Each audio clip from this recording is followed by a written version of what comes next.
Hello there, and welcome to another Science Saturday. I'm your host, Noah Mugen.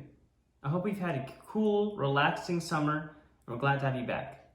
I apologize for missing last month's video. I had to take care of some AP tests and end of school activities, stuff like that. But, I'm glad to be back here with y'all again.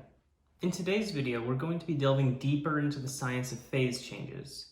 I'm going to quickly list off the materials that we'll be using today, but don't worry if you don't have everything. It's easy to follow along. In today's video, we'll be using a kitchen scale, some water, table salt, a glass flask, a balloon, a pot or a pan, something that you can put the flask in, and oven mitts. We're also going to be using the stove a couple times, so when that happens, you're probably going to want to ask your parents for help.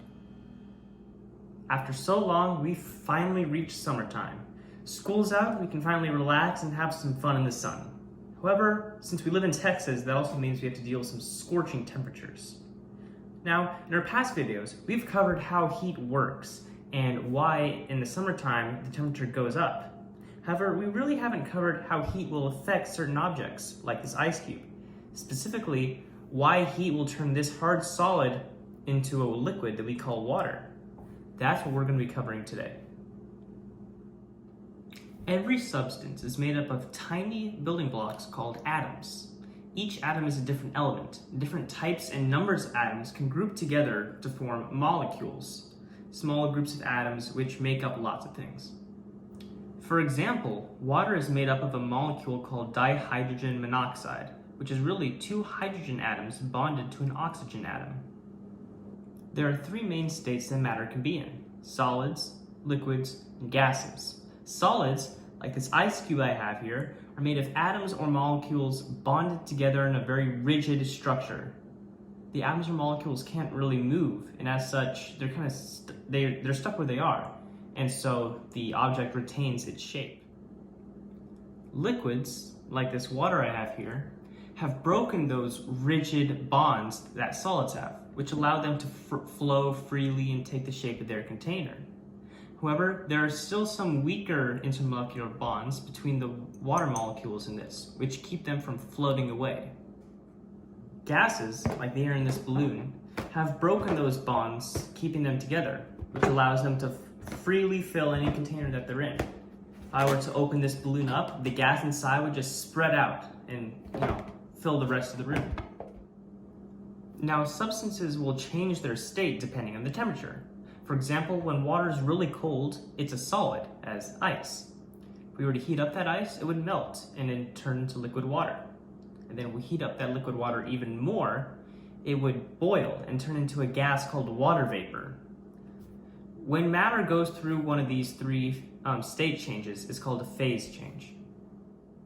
And we can actually demonstrate these phase changes with a few simple experiments.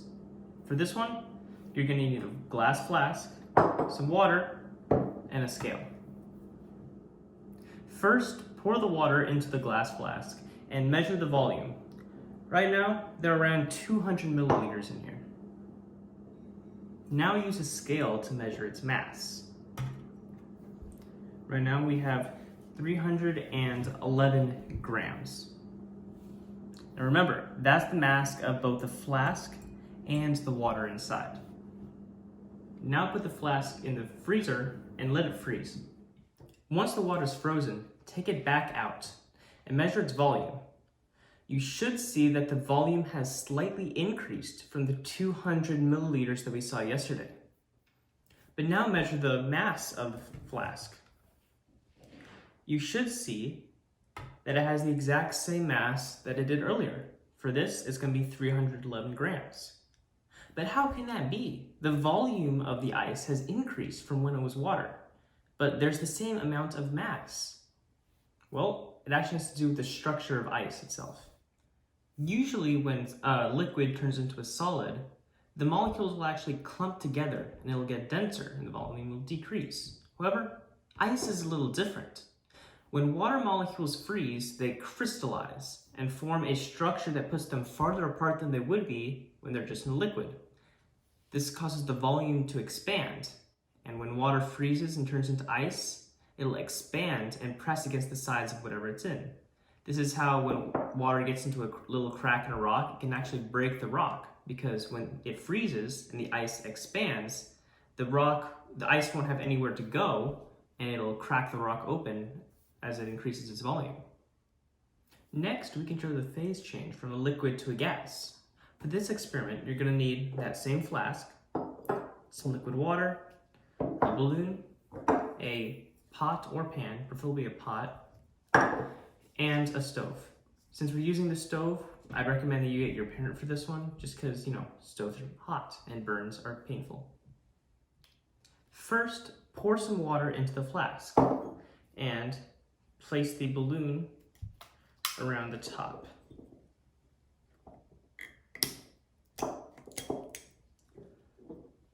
Notice that the balloon is limp right now. It's not standing up or anything. Now just turn on the stove to make sure that it's going to reach the boiling point for the water, and just let it heat up.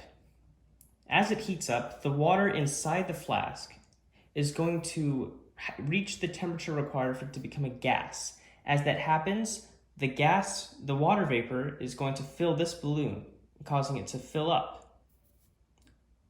Remember that a gas will expand to fill its container. So, since the balloon is part of this container, the gas is going to expand into it, causing it to, balloon up.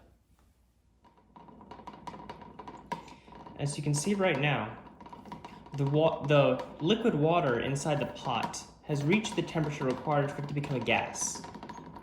As it becomes a gas, little bubbles form and then rise to the surface. These are causing the flask inside to kind of move around. As they try and reach the surface, they're pushing it aside. As you can see here, the balloon has already increased in volume. It's now a lot puffier as the water inside has boiled, reaching a point where the water vapor is moving upward to fill the balloon. It's already much less limp than it was, and as more water boils and becomes a gas, the balloon will fill more and more.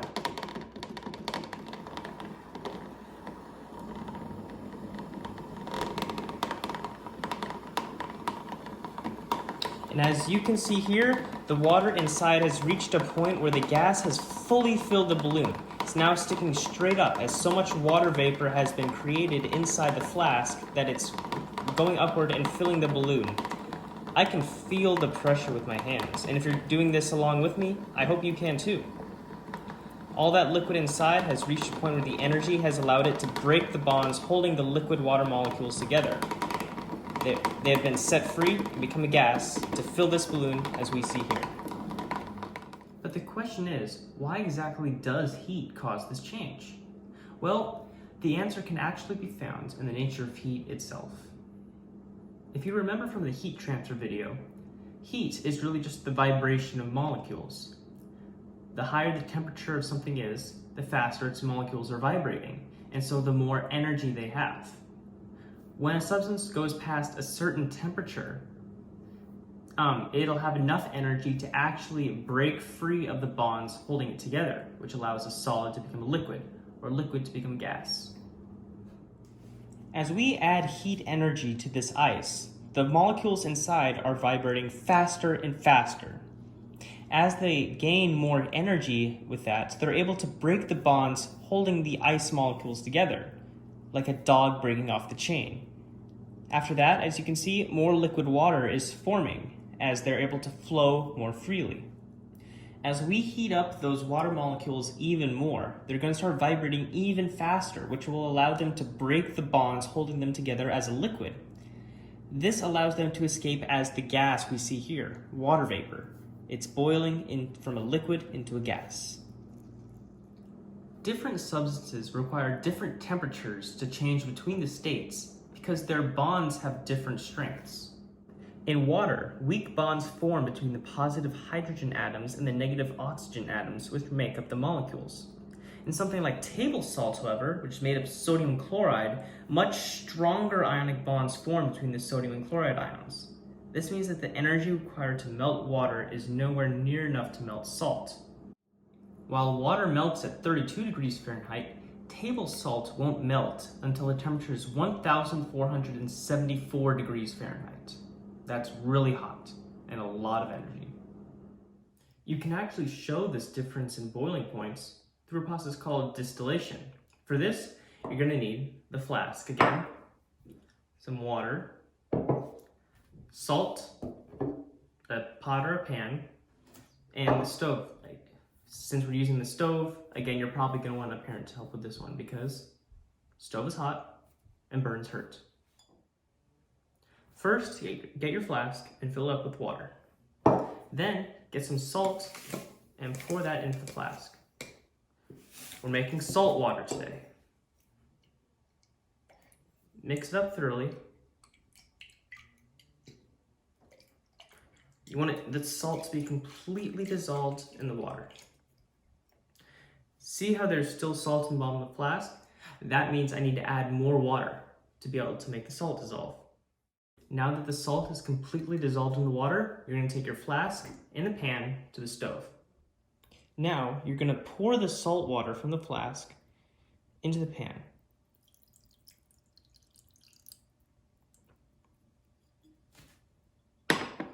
Turn the stove on and let the magic work.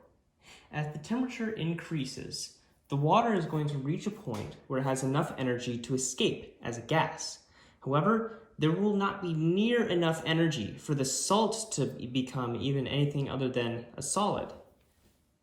As such, when the water evaporates or boils, the salt is going to stay as a solid. And once all the water is gone, we're just going to find some salt on the bottom of the pan. As you can see, the water inside the pan has now reached its boiling point. It has enough energy to break the bonds between the water molecules and escape as a gas. However, as you're going to soon see, it isn't exactly the same for the salt.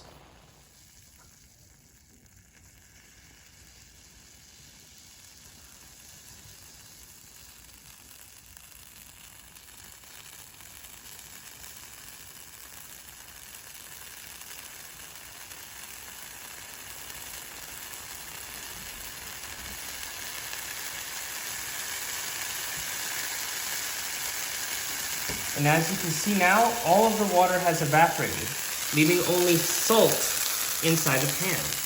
The water had enough energy to turn into a gas, but the salt did not. Because of that, it remained as a solid on the bottom of the pan after the water left. This is actually a common way to separate water from other substances.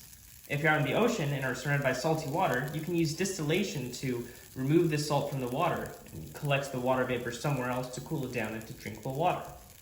But in essence, this distillation proves that salt has a much higher melting and boiling point than water does. And that's how matter changes between states. Bonds between atoms and molecules determine how strongly they're connected or bonded to each other, and different temperatures will allow for the breaking or creation of those bonds. Well, that about wraps up another Science Saturday. I had fun learning about phase changes, and I hope you did too. Stay cool, even though, it's kind of hot. Have fun, and I'll see you next month. Bye-bye.